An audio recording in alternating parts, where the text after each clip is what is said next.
আসসালামু আলাইকুম প্রিয় বাংলাদেশ। আপনারা জানেন আমাদের এই ভূখণ্ডের দীর্ঘদিনের আজাদির লড়াই রয়েছে। 47, 52, 71, 90 এবং 24-এ আমাদের অসংখ্য ভাই শহীদ হয়েছে।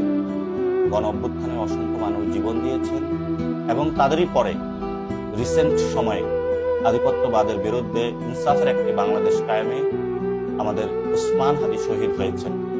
তার এই অসমাপ্ত লড়াইকে চালিয়ে নেওয়ার জন্য আমরা শুরু করতে যাচ্ছি আজাদির যাত্রা, যে লড়াইয়ের মধ্য দিয়ে বাংলাদেশ থেকে চিরতরে আমরা চাঁদাবাজি, সন্ত্রাস, দুর্নীতি, লুটতরাজ, বৈষম্যকে বিদায় করে একটি মানবিক বাংলাদেশ, ইনসাফ বাংলাদেশ এবং বাংলাদেশের সার্বভৌমত্ব রক্ষায় জনগণকে ঐক্যবদ্ধভাবে একটি নতুন বাংলাদেশ সৃষ্টি করতে চাচ্ছি, যে বাংলাদেশের মধ্য দিয়ে আপনার সন্তান সুচিকিৎসা পাবে, নতুন শিক্ষা ব্যবস্থা পাবে, একটি বাংলাদেশ পুনর্গঠনের মধ্য দিয়ে আমাদের যে অর্থনৈতিক পরাধীনতা রয়েছে, সাংস্কৃতিক পরাধীনতা রয়েছে, রাজনৈতিক পরাধীনতা রয়েছে, তা থেকে মুক্তি পেয়ে নতুন যাত্রায় আমরা সবাই আজাদির লড়াইয়ে সামিল হব।